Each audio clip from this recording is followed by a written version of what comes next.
Raj TV viewers எல்லாருக்கும் வணக்கம் and welcome to our show சரித்திர நாயகன் சிவாஜி கணேசன். இந்த நிகழ்ச்சியில் சிவாஜி அவர்களுடைய ஃபிலிம் கெரியரில் நடந்த பல இன்ட்ரெஸ்டிங்கான விஷயங்களை நம்ம பார்த்துக்கிட்டு இருக்கோம். அந்த வரிசையில் இன்னைக்கு எபிசோட்லையும் பல சுவாரஸ்யமான அப்டேட்ஸ் உங்களுக்காக காத்துக்கிட்டு இருக்கு. வாங்க நிகழ்ச்சிக்குள்ளே போகலாம். நான் சொல்லும் ரகசியம் 1959 வெளிவந்த தமிழ் திரைப்படமாகும்.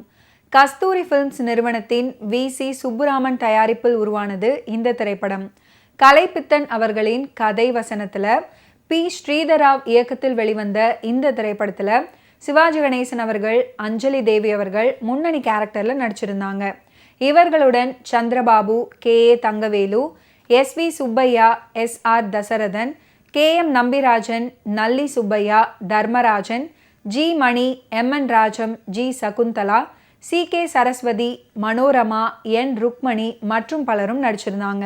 இசை மேதை ஜி. ராமநாதன் அவர்கள் இசையமைத்த இந்த படத்தில் இடம்பெற்ற பாடல்கள் அனைத்தையுமே எழுதியவர் திரைக்கவி திலகம் மருதகாசி அவர்கள். நான் சொல்லும் ரகசியம் படத்துடைய கதை எப்படி அமைஞ்சிருக்கும் அப்படின்னு பார்த்தீங்கன்னா, ஒரு பணக்காரனின் மகன் பணக்கார சூழ்நிலை பிடிக்காம தவித்து கொண்டிருக்கிறான். அவனுடைய தவிப்புக்கு அவனுக்கு வைத்தியம் பார்க்கும் டாக்டர் கொடுத்த தூக்கு மருந்து பெரிதும் உதவியாக இருந்துச்சு. ஒரு முறை தூக்க மயக்கத்தில் வீட்டை விட்டு வெளியேறிய அவன் ஒரு ரிக்ஷாவில் மயங்கி விழுந்துடுறான். அப்பொழுது திருடர்கள் வந்து அவனுடைய உடைகளை எல்லாம் களவாடி கொண்டு போயிடுறாங்க. அதுக்கப்புறம் அவன் விழித்து எழுந்ததும் வேறு வழி இல்லாமல் ரிக்ஷாக்காரன் உடைகளை அணிந்து கொண்டு சந்தர்ப்ப சூழ்நிலையால் ரிக்ஷா இழுக்க ஆரம்பிக்கிறான். அப்பொழுதுதான் ஏழைகளுடைய உலகம் அவனுக்கு நன்றாக தெரிகிறது. அந்த சமயத்தில் ஒரு ஏழை பெண்ணின் அன்பும் கிடைக்கிறது. அவளும் அவளுடைய தந்தையும் பணக்காரர்களிடம் வெறுப்பு கொண்டவர்களாக இருக்கிறாங்க. அதுக்கப்புறம் அவன் வாழ்க்கையில் என்ன நடந்தது அப்படின்றது தான் இந்த படத்துடைய மீதி சுவாரஸ்யமான கதை. நான் சொல்லும் ரகசியம் திரைப்படத்தில் டி.எம். சௌந்தரராஜன் அவர்கள் பாடிய நான் சொல்லும் ரகசியம் கண் காணும் அதிசயம் நன்றாக எண்ணி பாருங்க அப்படின்ற ஒரு பாடல் அமைஞ்சிருக்கும்.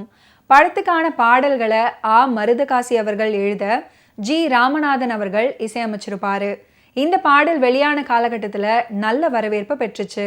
பணக்கார இளைஞன் கருணாகரனாகவும் ஏழை ரிக்ஷாக்காரன் முத்துவாகவும் சிவாஜி கணேசன் அவர்கள் மிகவும் நன்றாகவே நடிச்சிருப்பாரு.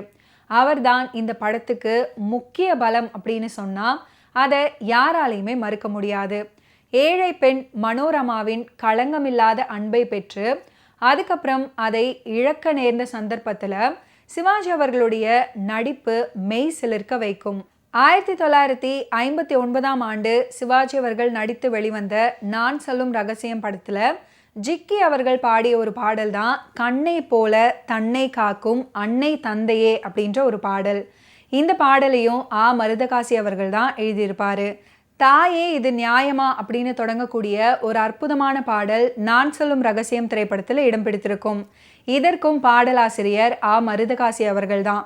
இந்த பாடலை பி. சுசீலா அவர்கள் அற்புதமாக பாடியிருப்பாங்க. பார்க்காத புதுமை எல்லாம் அப்படின்னு தொடங்கக்கூடிய மற்றும் ஒரு அற்புதமான பாடல் நான் சொல்லும் ரகசியம் திரைப்படத்தில் இடம் பிடித்திருக்கும். பி. லீலா அவர்கள் இந்த பாடலை அற்புதமாக பாடியிருப்பாங்க. பாடலுக்கு ஜி. ராமநாதன் அவர்கள் இசையமைச்சிருப்பாரு.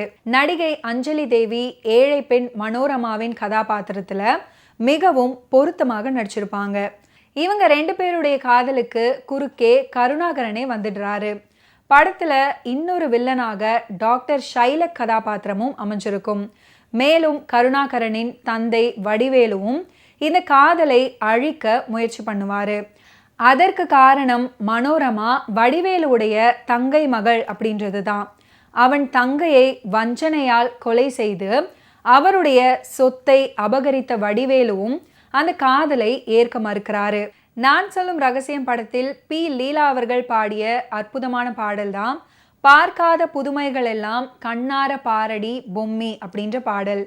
இந்த பாடலையும் மருதகாசி அவர்கள் தான் எழுதியிருக்கிறாரு. ஜே.பி. சந்திரபாபு, ஏ.பி. கோமலா அவர்கள் இணைந்து பாடிய பாடல் தான் விளையாடு ராஜா விளையாடு அப்படின்ற பாடல். இந்த பாடலையும் மருதகாசி அவர்கள் எழுதியிருக்கிறாரு. ராமநாதன் அவர்கள் இசையமைச்சிருக்கிறாரு.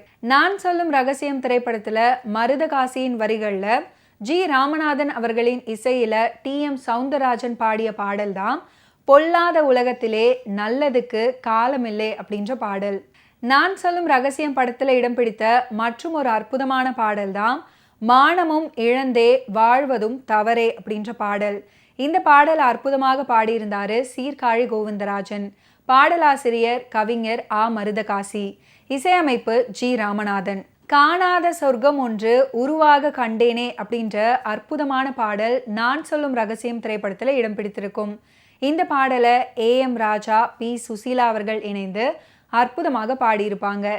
பாடலாசிரியர் மருதகாசி, இசையமைப்பு ஜி ராமநாதன். இந்த பாடல் படத்துல இடம் பெற்றதா அப்படின்னு தெரியவில்லை. ஏ.எம். ராஜா மற்றும் சுசீலா குரல்களில் மிக இனிமையான ஒரு பாடல் அப்படின்னே சொல்லலாம். டாக்டர் ஷைலக் கதாபாத்திரத்துல வரும் சந்திரபாபு எல்லோரையுமே வாய் விட்டு சிரிக்க வைப்பாரு. அவருடைய ஒவ்வொரு செயலிலும், அவர் வரும் ஒவ்வொரு காட்சியிலும் நகைச்சுவை துள்ளி ஓடும்.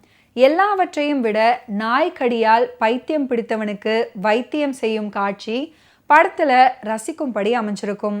சந்திரபாபு அவர்கள் மட்டுமில்லாம நடிகர் தங்கவேலுவின் நகைச்சுவை காட்சிகளும் படத்துல ரசிக்கும்படி அமைஞ்சிருக்கும். நான் சொல்லும் ரகசியம் திரைப்படத்துல பி.பி. ஸ்ரீனிவாஸ், பி. சுசீலா அவர்கள் இணைந்து பாடிய மற்றும் ஒரு அற்புதமான பாடல் தான் கண்டேனே உன்னை கண்ணாலே காதல் ஜோதியே காணாத இன்பமெல்லாம் நீயே தந்தாயே அப்படின்ற அற்புதமான பாடல். இந்த பாடலையும் ஆ. மருதகாசி அவர்கள் தான் எழுதியிருப்பாரு. ஜி ராமநாதன் அவர்கள் இசையமைச்சிருப்பாரு. பாடல் வெளியான காலகட்டத்தில் நல்ல வரவேற்பு பெற்றுச்சு. ஓகே வியூவர்ஸ், இன்னைக்கு நிகழ்ச்சியில் நடிகர் திலகம் சிவாஜி கணேசன் அவர்களுடைய ஃபிலிம் கெரியரில் நடந்த பல இன்ட்ரெஸ்டிங்கான விஷயங்களை நீங்கள் பார்த்து தெரிஞ்சிருப்பீங்க. மீண்டும் அடுத்தடுத்த எபிசோட்ஸில் சந்திப்போம். நன்றி, வணக்கம்.